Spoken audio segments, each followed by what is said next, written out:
Hello, bonjour à toutes et à tous. Je suis très contente de vous retrouver aujourd'hui pour cette nouvelle vidéo dans laquelle j'ai choisi la thématique de la peur. Vous savez que j'adore parler des émotions. La dernière fois, je vous ai parlé de la colère.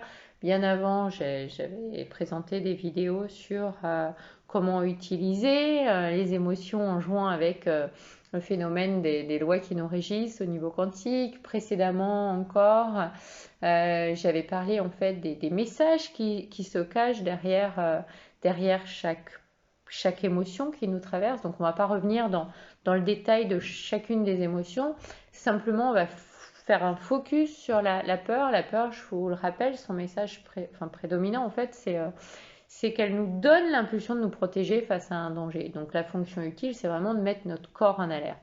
Ensuite, c'est également une manifestation de l'enfant intérieur qu'on a pu laisser de côté. Donc ça, c'est un sujet que j'aime particulièrement puisque j'anime des stages vraiment de reconnexion avec cet enfant intérieur pour apprendre enfin à se remettre dans une posture d'adulte et en devenant de bons parents pour soi plutôt que d'attendre à l'extérieur un sauveur qui va nous réconforter, nous apporter les besoins non comblés dans l'enfance.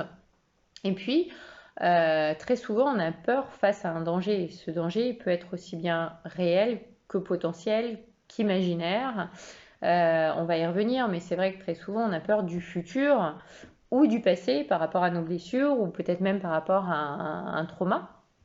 Donc Robert Plutchik, qui était psychologue, professeur, lui, il a dessiné une roue qui est très intéressante que je vais présenter brièvement, puis ensuite on rentrera davantage, encore une fois, sur l'émotion de la peur. Donc ce psychologue, il est parti sur les 4 émotions de base qui sont la peur, la colère, la joie, la tristesse, qu'il appelle les émotions primaires. Ces émotions, il les a mis, comme vous pouvez voir sur cette roue, sur un axe horizontal, un axe vertical. Et ces émotions primaires, elles sont liées à la survie physique et physiologique de tout individu, évidemment. Donc on peut voir que cet homme, il s'est amusé à associer chacune des émotions primaires à une émotion secondaire. Ce qui veut dire que cette deuxième émotion, elle est due au réflexe cognitif qu'on a mis face à l'émotion primaire.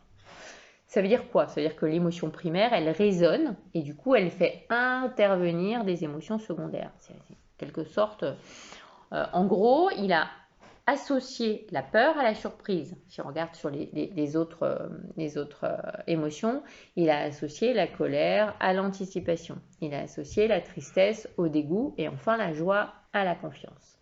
Toujours pour faciliter la compréhension de la relation entre ces 4 émotions primaires et ces 4 émotions secondaires, donc ces 8 émotions principales, Plutchik les a associées par paires opposées, ces fameuses pièces. Voilà, qu'est-ce qui se cache derrière Donc ce qui se cache derrière la joie, dans la polarité inverse, ça va être la tristesse. Ce qu'il y a derrière la pièce, on va dire pile du dégoût, la face, ça va être la confiance. Et puis, au niveau de la colère, de l'autre côté, on va trouver la peur. Je vous l'avais déjà dit dans la vidéo sur la colère, je vous avais dit, vous savez, les émotions, elles fonctionnent par millefeuilles et sous la colère se trouve souvent la peur. Quand vous avez un parent qui se met très très fort en colère, ça le désarme que de lui demander, mais en fait, de quoi tu as peur? Et enfin, sous l'anticipation ou derrière, si vous visualisez les deux comme étant une pièce de monnaie, derrière l'anticipation, il y a la surprise. Voilà. Donc avec ces trous, Plutchik, il offre en quelque sorte une cartographie des émotions, ce qui nous permet enfin d'apprendre à mieux s'y retrouver, de pouvoir identifier, de pouvoir nommer, pourquoi pas de pouvoir classer toutes ces émotions. Toujours en observant ces trous, vous pouvez noter que chaque émotion principale, primaire, elle est constituée finalement d'une palette d'émotions. Et vous voyez bien le mélange de couleurs qui est tout à fait harmonieux. Et ces émotions déclinées par couleur, ça va nous donner un niveau d'intensité du ressenti. Par exemple, quand vous avez peur, il y a plusieurs types d'émotions dans ce spectre, dans cette palette. On n'a pas la même peur quand on craint quelque chose que quand on est carrément dans la terreur, qui peut nous figer. Quand on parle de phénomènes de paralysie, quand on voit certaines phobies, quand on parle de phénomènes de sidération, quand on est dans un cas qui va générer par exemple du stress post-traumatique, etc. Ça, c'est vrai pour chaque émotion. C'est ce que vous pouvez voir dans ces trous. Cet exercice de vous demander quel niveau d'intensité vous vivez face à une situation, d'avoir ces trous à vos côtés, ça va vous permettre aussi de voir un petit peu si vous êtes vraiment hypersensible. Parce que moi, je rencontre très souvent des gens qui me disent « je suis hypersensible, je suis hypersensible, je suis hypersensible », alors que je n'ai pas d'hypersensible face à moi. J'ai des gens qui, en fait, ont grandi dans cette société hyper anti-émotionnelle et qui, en fait, s'interdisent de se laisser traverser par les émotions. Et vous savez très bien, quand on s'interdit, ça monte, ça monte, ça monte, ça monte, ça monte. Et très vite, à un moment donné, on va se laisser déborder par les émotions. Et c'est ce qui fait que la moindre contrariété, on peut tomber sur un truc complètement anodin qui fait que c'est l'image de la goutte d'eau, ça déborde et la personne explose. Pourquoi? Non pas parce que la situation est problématique, mais parce que là, ça monte depuis un moment et qu'elle s'interdit de laisser, de se laisser traverser et d'exprimer son émotion sur le moment présent. C'est très vrai avec la colère. Hein. Je vous le rappelle, la colère, c'est vraiment quelque chose qui nous fait très peur dans notre société parce qu'on l'a mélangé malheureusement à la violence. Voilà, je ne reviens pas là-dessus. Ceux qui n'ont pas vu la vidéo sur la colère, je vous invite évidemment à la visionner. Alors ensuite, et puis on s'arrêtera, l'idée n'étant pas de faire une analyse de cette belle roue des émotions de plus chic. Vous pouvez voir également que autour de ces trous, il y a des petits mots qui sont mis à l'extérieur. Parmi ces mots, vous pouvez trouver l'amour, l'optimisme, l'agressivité, le remords, etc., etc. En fait, ces mots, ça représente des humeurs, ça représente des ressentis, ça représente des états. Hein. Vous savez qu'une émotion, ça dure quelques secondes, tout au plus quelques minutes. Un sentiment, c'est vraiment quand ça s'installe. Donc du coup, ça, ce sont des mots qu'on retrouve quand on combine, quand on mélange des émotions ensemble. Alors ces combinaisons, elles vont vous permettre une fois de plus de mieux vous situer dans vos émotions et puis de comprendre un petit peu mieux vos agissements, vos comportements. D'ailleurs, je vous propose un petit exercice qui est qui peut être vraiment utile. C'est quand vous avez vraiment compris le mécanisme, le principe de la roue des émotions, c'est de vous amuser quand il y a des émotions qui vous traversent, hein, parce qu'on est des êtres vivants et vibrants, et donc ça veut bien dire les émotions, hein, ces mouvements nous traversent en permanence. Quand vous ressentez une émotion particulière, c'est de vous dire, à quoi ça ressemble ça? Où est-ce que je le situe dans la roue? Et puis c'est se poser la question de quelle situation génère cette émotion chez moi? Cet exercice-là, il va être vraiment utile, bon, d'une part évidemment pour mieux identifier les émotions qui vous traversent, mais surtout, ça va aider votre cerveau. Ça va aider votre cerveau à justement le rassurer, à se sentir bien, parce que vous allez pouvoir reprendre un contrôle par rapport à ça, même si j'aime pas le mot, quoi. Vous allez pouvoir reprendre les rênes, vous allez pouvoir redevenir acteur. On va voir comment. Donc je lâche cette roue des émotions à présent. Et puis maintenant, on va s'intéresser, on va refaire un petit point de rappel. Vous vous souvenez, j'avais fait une vidéo sur les blessures de l'âme, hein, où je vous avais repris les tableaux qui sont présentés dans les livres de Lise Bourbeau, les 5 blessures qui empêchent d'être soi-même. Et je vous avais expliqué avec des tableaux récapitulatifs ce qui se cachait derrière chacune des blessures en émotion principale et les besoins non comblés. Évidemment, tant qu'on n'a pas pris conscience du besoin non comblé, en général, on a tendance à répéter les mêmes situations qui génèrent les mêmes émotions. Donc là, vu qu'on est sur le focus de la peur, je vous rappelle que l'émotion de peur, elle est principalement rattachée à la blessure du rejet. Et donc le besoin non comblé, ce qui semble assez évident, c'est le besoin d'appartenance. Du coup, pour savoir si on a guéri une blessure, c'est déjà de prendre conscience de ce besoin psychologique. Est-ce qu'il a été comblé ou pas? Parce que tant qu'il n'est pas comblé, forcément, on vit des situations qui peuvent sembler très répétitives. Ensuite, c'est intéressant de comprendre qu'autour des peurs, les peurs en réalité elles naissent de la pensée. Ce qui veut dire que plus on va pratiquer des exercices réguliers, puisqu'on peut avoir une vraie action sur nos pensées, hein, on peut décider de garder un état d'esprit positif, c'est toujours la même chose, c'est mettre plus de conscience. Puisque quand on pratique des exercices de pleine conscience, ça nous permet de cultiver le moment présent, où ici et maintenant, tout va bien.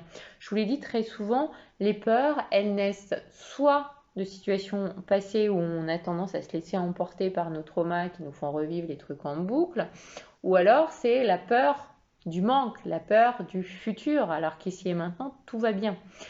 Donc cette pratique-là, c'est vraiment je dirais une pratique excellente pour pouvoir sortir de cet état de peur. Même chose, vu que les peurs, elles nous ramènent à cet archétype de l'enfant intérieur, celui qui a pas eu, donc du coup, qui a eu des blessures, celui qui a des besoins non comblés, ben, sachant qu'on navigue, on va pas parler on va pas rentrer dans l'analyse transactionnelle avec les différents états du moi, mais si on retient 2 états seulement, ben, retenez qu'ici et maintenant, à chaque instant, vous avez toujours votre état de l'adulte et l'état de l'enfant. Et on est toujours en train de naviguer entre ces 2 états, c'est-à-dire l'adulte que l'on est devenu et puis l'enfant qui sommeille en nous. Et à chaque fois qu'on a des peurs, des inconforts, des moments de doute, de l'incertitude, etc., eh bien sachez que c'est l'enfant intérieur qui reprend les rênes de votre existence. C'est l'enfant intérieur qui se manifeste avec des émotions exacerbées, et la principale étant la peur. Et l'idée, ça va être justement, nous, dans ces cas-là, d'identifier que c'est l'enfant intérieur qui prend les rênes et de reprendre le pouvoir en rassurant finalement l'enfant. Cet enfant, en général, c'est celui qui se sent abandonné, par exemple, quand on détourne les yeux de cet enfant, puisque l'enfant intérieur, lui, il a besoin pour survivre, pour vivre, pour se développer, pour se construire, de l'amour de ses parents, donc du regard, des encouragements, etc. Quand c'est notre adulte qui réagit ainsi, c'est bien qu'il y a cette blessure de l'enfant intérieur. Du coup, quand on est dans cette position d'enfant intérieur, on a tendance à se dire que la faute retourne sur l'autre. Hein. Or, vous m'avez déjà entendu plein de fois vous dire l'autre n'est jamais le problème. Donc, quand l'autre génère en nous des émotions exacerbées comme la peur de perdre, la peur du rejet, etc., etc., etc., eh bien, en fait, c'est à nous, en tant qu'adultes, d'aller rassurer cet enfant intérieur en prenant conscience qu'en réalité, on est responsable de ce qui nous traverse, de nos émotions, et que c'est lié en fait à nos blessures, mais évidemment donc à nos pensées. En gros, toute la différence, c'est que l'enfant intérieur, il remet la faute sur l'autre, là où l'adulte responsable, il sait très bien qu'il est capable de se prendre en charge tout seul, il est capable de s'oxygéner tout seul en reconnaissant qu'en fait, il crée en permanence sa réalité à partir de ses croyances, donc à partir aussi de ses douleurs. Et l'adulte, il sait qu'il a des solutions en lui et qu'il est capable de traverser tout ce qu'il rencontre, pardon. Du coup, moi, c'est mon stage de prédilection, hein, celui de l'enfant intérieur. Néanmoins, on n'a pas forcément besoin de suivre un stage de reconnexion à l'enfant intérieur. On peut au quotidien, quand on sent qu'on est vite rattrapé par notre ego qui nous raconte que l'autre est le problème, etc., etc., déjà c'est un bon indicateur pour dire tiens, là c'est mon enfant intérieur qui souffre. Donc pour passer de l'état d'enfant intérieur à celui de l'adulte, eh bien au quotidien, c'est déjà de savoir identifier, donc du coup de devenir témoin de cette situation. Pour devenir témoin, il faut reprendre de la pleine présence pour augmenter en conscience, d'accord. C'est devenir observateur de la scène, de ce qui vous traverse, et puis de dire, tiens, là, je regarde la situation dans laquelle je me trouve, et je la juge pas. Simplement, je l'observe. Ensuite, la deuxième étape, c'est quand vous reconnaissez effectivement que c'est l'enfant qui a pris le contrôle de vos pensées et qui est en train de vous raconter que l'autre est le problème, c'est de reprendre, que l'adulte en fait reprenne le pouvoir de la situation en allant rassurer cet enfant, cet archétype qui sommeille à l'intérieur de vous, lui rappeler qu'en fait vous êtes parfaitement outillé pour répondre à la situation, pour la dépasser, pour en faire une force. Finalement, dans ce cas de figure, l'autre est toujours le partenaire de votre évolution, puisque je vous le rappelle, hein, on magnétise à nous des blessures qui ne sont pas réglées. Et donc, quand on vient magnétiser à nous des situations qui vont créer des émotions exacerbées, c'est justement en se laissant traverser par ce qui se présente qu'on va pouvoir se libérer une bonne fois pour toutes de la blessure qui est cristallisée en nous, c'est-à-dire de l'émotion qui est prisonnière. Donc du coup, on voit bien que au lieu d'accuser l'autre comme étant le coupable, on pourrait presque, j'ai même envie de le dire, on pourrait lui dire merci, parce que grâce à lui, on se libère de ce qui a besoin d'être libéré, c'est-à-dire l'émotion cristallisée à l'intérieur de nous. Alors comme je le disais hein, dans la vidéo sur la colère, je vous disais que les émotions fonctionnent en millefeuilles et que sous chaque émotion, il y a quelque chose qui se cache en dessous. Et finalement, je vous parlais de 6 émotions de base de par certains psychologues, d'autres parlent de 4 émotions comme Plutchik. Eh bien, si on s'amuse à extraire, à balayer un maximum les émotions, finalement, il ne reste que 2. Les deux émotions racines, ce sont celles de l'amour et celles de la peur. Et c'est pour ça que j'avais très envie de vous parler de l'émotion de la peur aujourd'hui. La bonne nouvelle, c'est que ces deux émotions racines, elles ne peuvent pas coexister ensemble.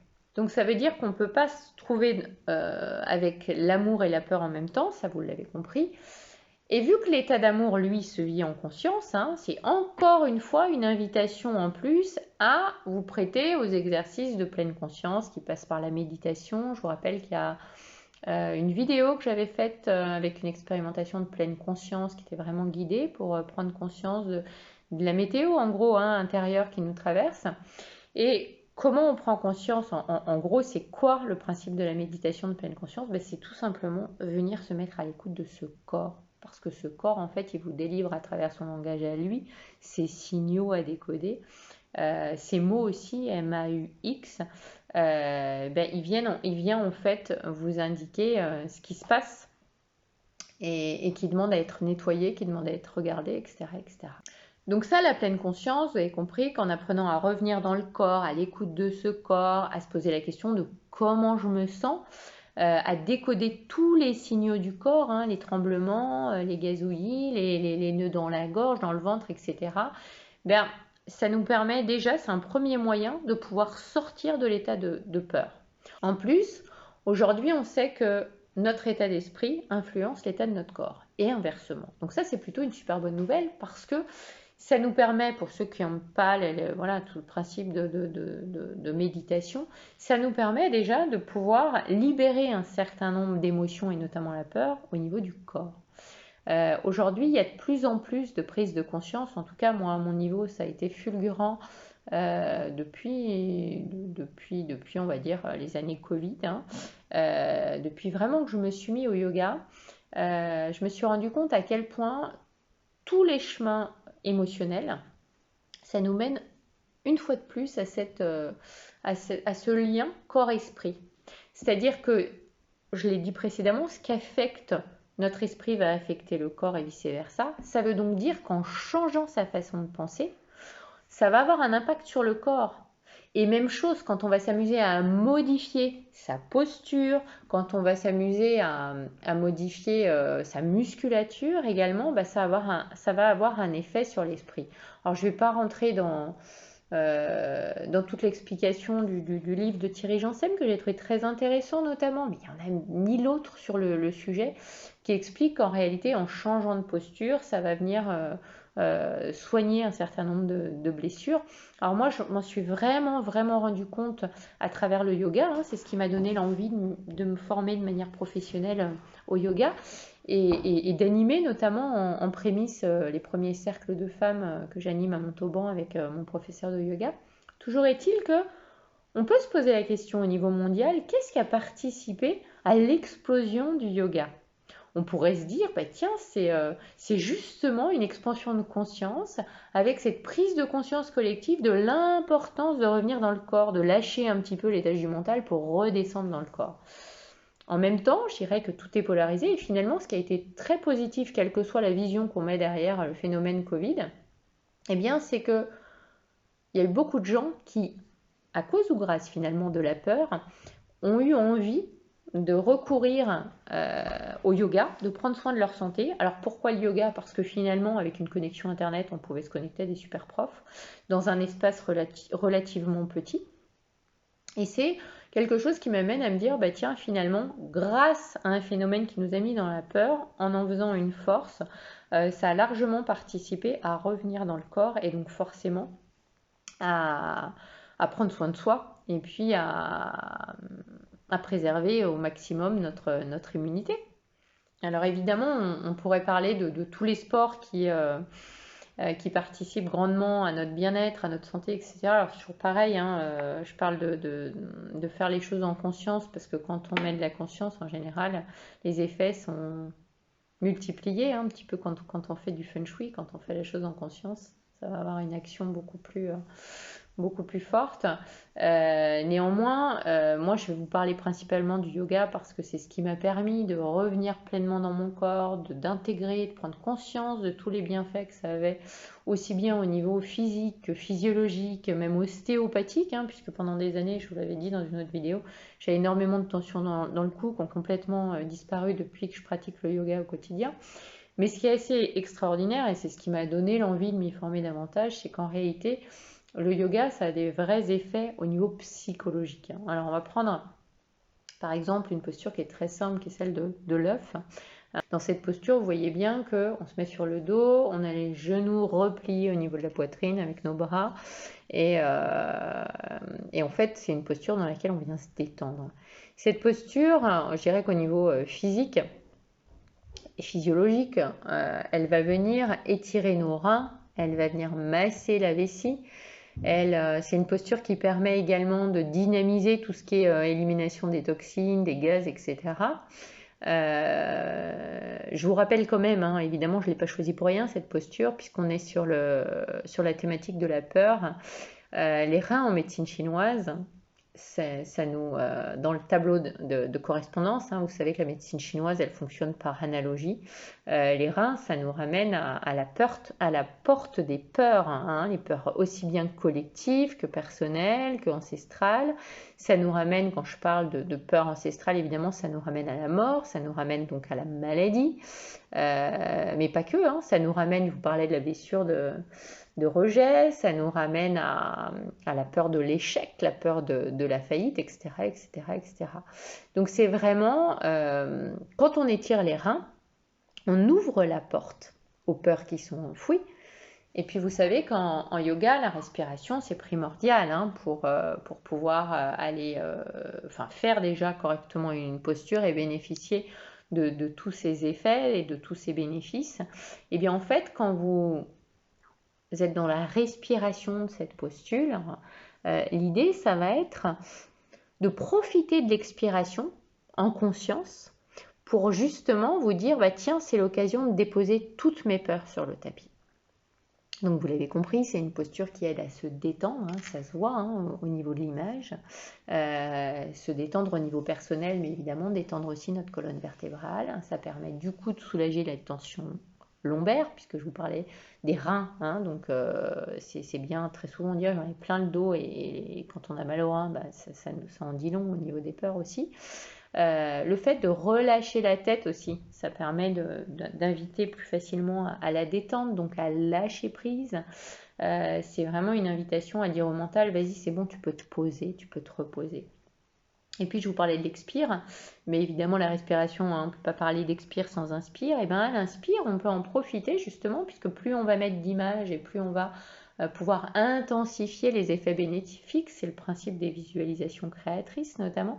Et bien quand on fait cette posture, on peut s'amuser à l'inspire, à se dire, bah, tiens, j'inspire ce qui va éclore au monde, et puis j'expire toutes les peurs, aussi bien au niveau personnel qu'au niveau collectif.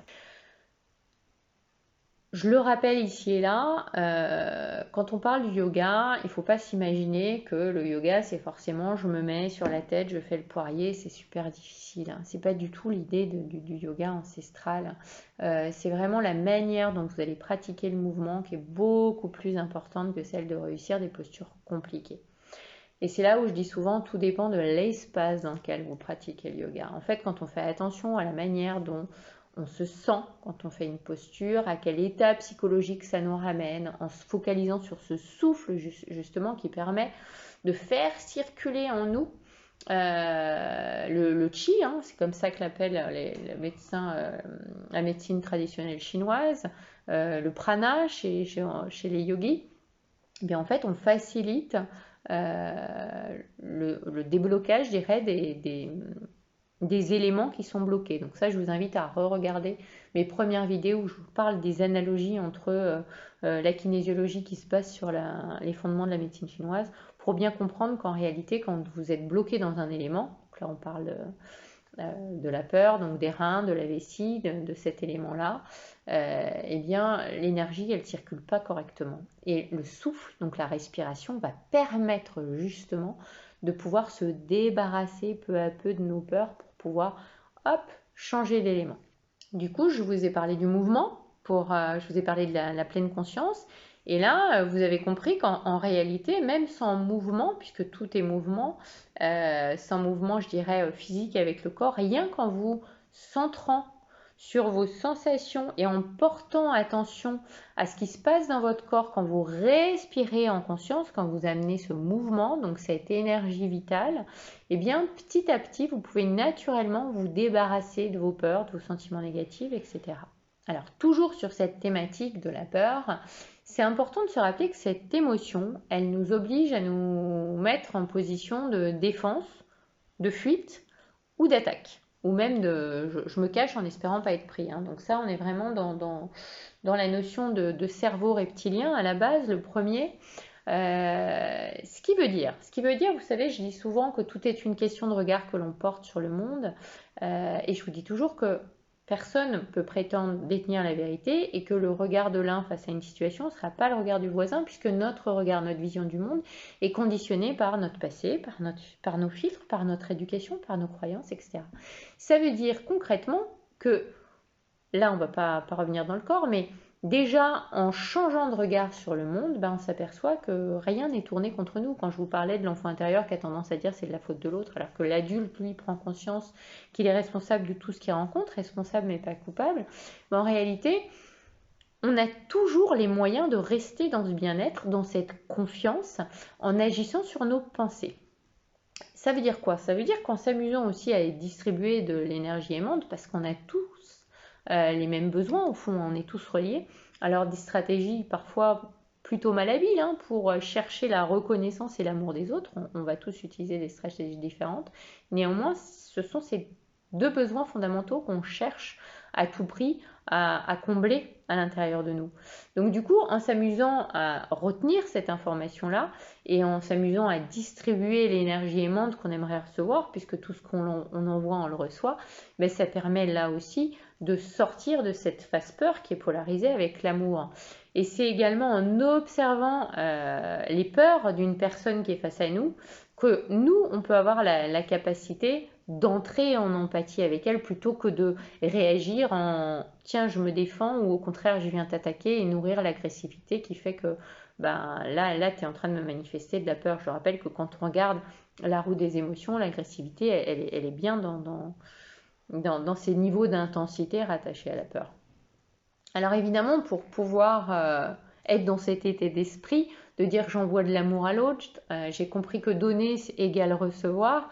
Mais pour ça, il ne faut pas se laisser rattraper par son ego. L'ego, en général, lui, face à une situation dans laquelle il est en conflit avec quelqu'un, il va chercher à agresser l'autre pour dire non, mais en fait, c'est moi qui ai raison. Donc, c'est sortir de je joue à qui a raison et c'est au contraire, j'ai compris que derrière son agressivité, il y a un gros manque d'amour et que c'est ce qu'il cherche à travers mon regard. Alors maintenant, j'aimerais bien vous parler de l'équation qui est comme si égale C. Hein. C'est une équation qu'on apprend quand on apprend la PNL, programmation neurolinguistique. Ça veut dire quoi? Ça veut dire tout simplement que le cerveau ne fait pas la différence entre le réel et l'imaginaire. C'est ce que j'ai dit en fait en introduction quand je vous ai dit on va parler des émotions et parfois la peur, eh bien, elle vient d'un danger qui est réel ou imaginaire. En fait, vu que le cerveau ne fait pas la différence entre le réel et l'imaginaire, vous comprenez bien les dégâts que quand il s'imagine en boucle, et notamment pour des gens qui ont vécu des situations de stress post-traumatique, quand ils sont tout le temps en boucle sur des souvenirs passés qui n'existent pas, ils se mettent dans le même état au niveau physique, physiologique que quand ils étaient en fait sous l'emprise de cette peur. Quand on comprend ça, on comprend l'importance d'apprendre à remettre du calme, d'apprendre à se centrer sur le moment présent, puisque le moment présent, la pleine conscience, nous permet justement de nous brancher sur la dimension de l'amour. Et je vous l'ai dit, on ne peut pas vivre en même temps, simultanément, l'état de peur et l'état d'amour. Comment on se met dans un état de pleine présence? Hop, en prenant de la hauteur, en devenant témoin de ce qui se passe à l'intérieur de nous, donc en rentrant une fois de plus à l'intérieur pour sentir, pour regarder ce qui se passe, donc pour prendre de la distance. Alors, je vais vous prendre un exemple concret parce que c'est toujours beaucoup plus parlant. Si je vous dis, tenez, remémorez-vous une situation dans laquelle vraiment ça a été douloureux pour vous, quoi. Bien vu que le cerveau ne fait pas la différence entre le réel et l'imaginaire, je vais prendre le cas d'une personne qui est venue me consulter la semaine dernière, et qui, elle, voilà, quand on est tombé dans les mémoires du corps, on est tombé sur un âge où elle me dit, ah bah c'est le moment où mon mari m'a quitté, j'avais pas du tout vu venir le truc. Et en me remémorant l'événement, évidemment, ben hop, le cerveau, à cet âge-là, il a fait remonter l'information qu'avait besoin, enfin l'émotion, donc l'information, qui avait besoin d'être libérée. Et en fait, l'émotion, là, elle était encore hyper forte. Pourquoi? Parce que le corps, il a tout enregistré à l'intérieur. Donc dans ces cas-là, quand on se remémore, quand on se branche sur le souvenir passé, ben, au niveau du corps, vous avez toutes les réactions corporelles qui se font sentir. Ça peut être le cœur qui bat très très vite, on peut avoir d'un seul coup un froid très intense qui nous a vraiment qui nous a figé sur place ce jour-là. On peut avoir ce fameux mélange, si on reprend la roue de Plutchik, de colère et de peur qui nous envahit d'un seul coup. Et on sent que finalement, ben, on est encore hyper sensible. Pourquoi? Parce qu'il y a une partie des émotions qui sont restées cristallisées à l'intérieur. Donc chaque situation, chaque seconde de votre vie, je vous le rappelle, votre corps, il l'a mémorisé. Là où parfois on est en déni de certaines situations, on a complètement occulté, on fait une amnésie, on parle de refoulement, mettez-y les mots que vous voulez derrière, bien lui, votre corps, il a tout enregistré à l'intérieur. Ça veut dire, encore une fois, que le corps, si on prend une belle métaphore, c'est une porte. C'est une porte qui vous permet d'accéder à l'émotion qui est stressante et qui est la cause de maux, MAUX, et qu'il convient justement d'aller chercher à la racine, de se remémorer, parce que c'est elle qui pose problème. Et c'est elle qu'on doit venir libérer. Voilà. Alors sans forcément passer par un kinésiologue ou tout autre thérapeute psychocorporel, au quotidien, vous pouvez vous amuser à faire ça. Quand vous avez une situation particulièrement stressante dans votre vie, c'est prendre le temps de ressentir à l'intérieur les situations qui s'expriment. Est-ce que là, ma respiration, elle est courte? Est-ce que là, j'ai des frissons, un ressenti inhabituel? Deuxième étape, ça va être observer sans juger, hein, c'est toujours pareil. Et puis enfin, c'est important de comprendre que cet exercice, en général, il nous déstabilise parce qu'on a appris dans notre enfance que certaines émotions, bah, je vous l'ai dit, on est une société un peu anti-émotionnelle, il ne faut pas pleurer, c'est pas bien de se mettre en colère. Donc du coup, on n'est pas habitué à ressentir, à aller accueillir ce qui se passe en nous, puisqu'on a eu tendance à dire je l'étouffe, je le cache, etc. Donc ça peut être super difficile parce que notre mode automatique, c'est pas celui justement d'aller à l'intérieur et de s'autoriser à accueillir ce qui nous traverse. Et pourtant, c'est une étape essentielle de libération que celle d'apprendre à mettre des mots sur nos ressentis, sur nos peurs, puisqu'en général, c'est une des émotions les plus inconfortables et c'est la raison pour laquelle j'avais envie de faire cette vidéo, hein, après celle de la colère, puisque c'est celle qui est juste en dessous.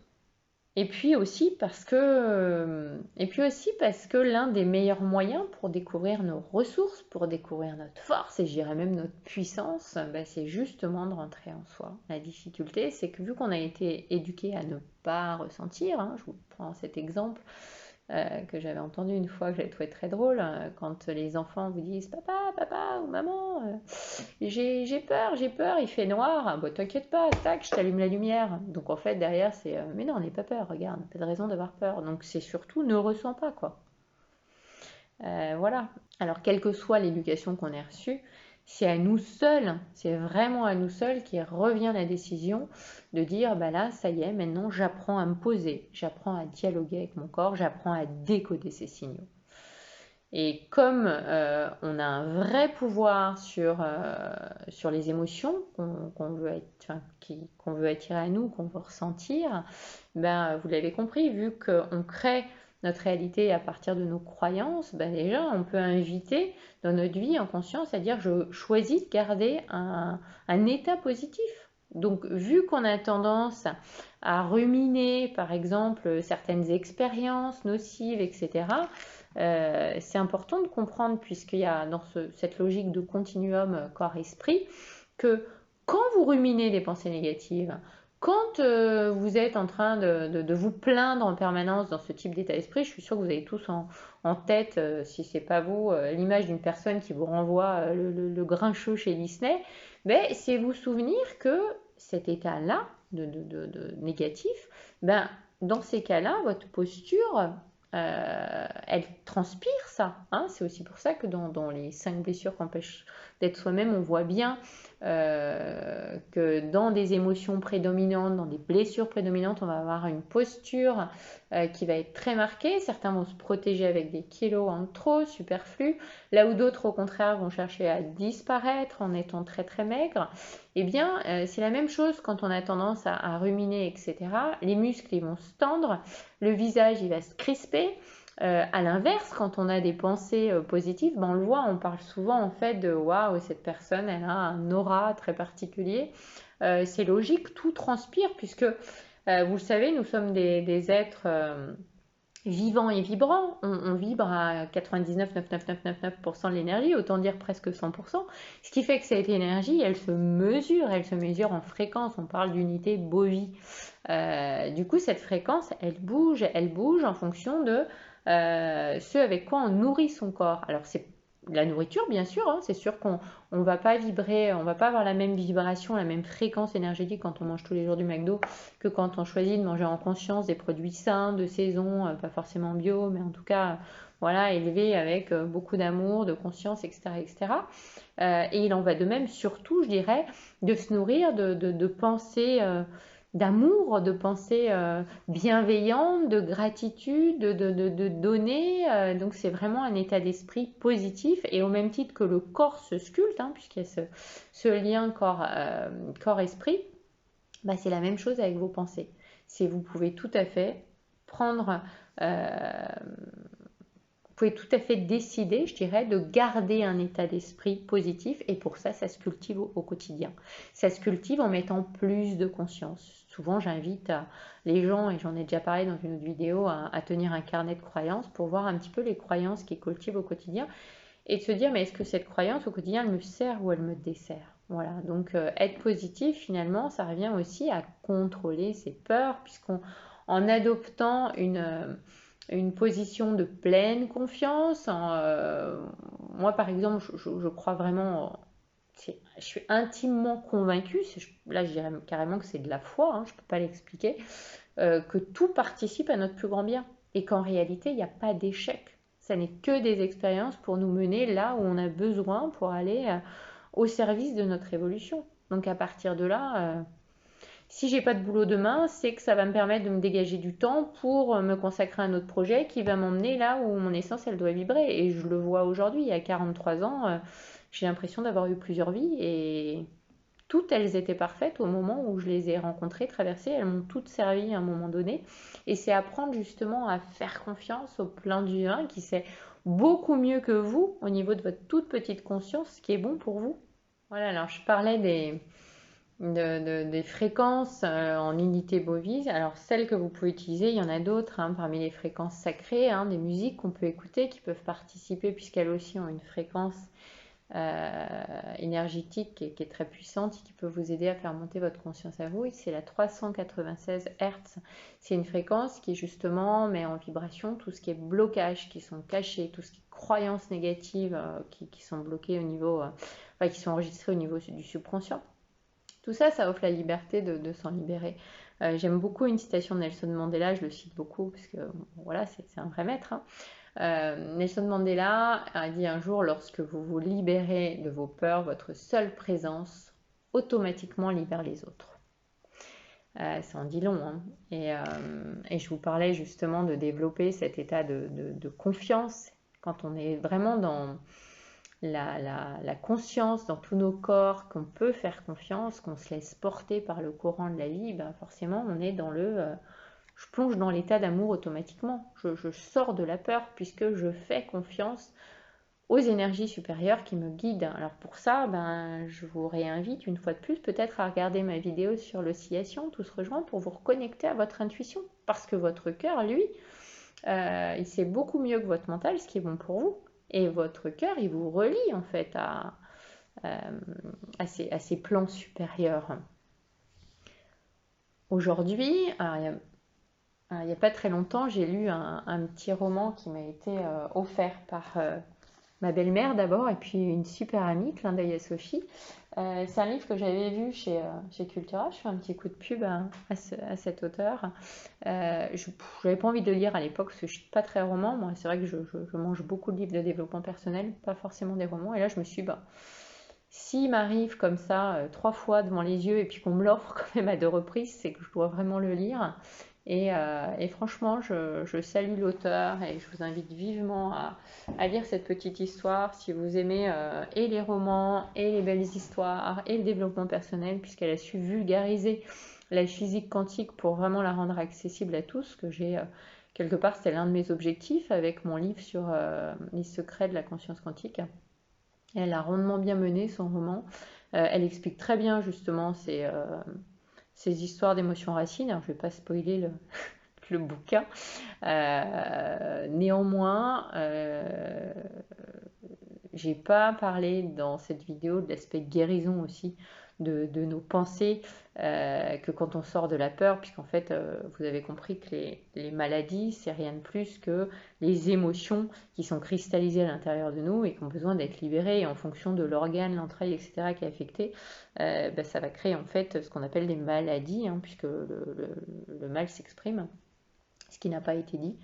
Donc dans son histoire, et là je trahis rien de l'histoire, il y a 2 copines en gros. Il y en a une qui a un cancer du sein qui demande à sa super amie d'aller lui chercher un manuscrit, euh, voilà, pour aller l'aider à guérir par d'autres formes de médecine que la médecine conventionnelle que l'on connaît. Et donc, voilà, j'ai pas traité de cet aspect-là, mais évidemment, quand on parle de polarité entre la peur et l'amour, eh bien, ce roman vous donne plusieurs étapes pour justement vous amener à prendre conscience que quand on nourrit des pensées d'amour, quand on se laisse porter par la pleine conscience, la pleine confiance, qui revient en fait à cette belle équation donnée égale recevoir.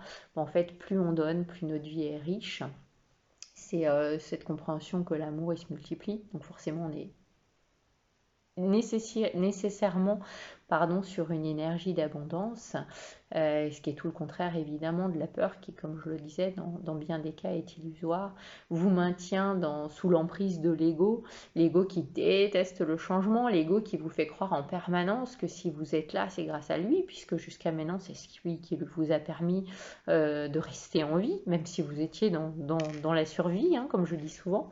Donc, pour accéder à l'état de pleine confiance, et donc quelque part, pour vous rallier à cette pleine confiance, il faut re-rentrer dans la pleine conscience, et surtout, c'est apprendre à lâcher la croyance de la séparation, qui est en fait notre ancien paradigme, celui que l'on a appris à l'école avec l'ancienne physique. Et aujourd'hui, en réalité, c'est ce que j'explique dans mon livre Les secrets de la conscience quantique. On sait qu'il n'y a pas de séparation, qu'on est tous reliés, mais on n'a pas fait ce changement. On n'a pas en fait intégré dans tous nos corps ce changement de paradigme. Voilà.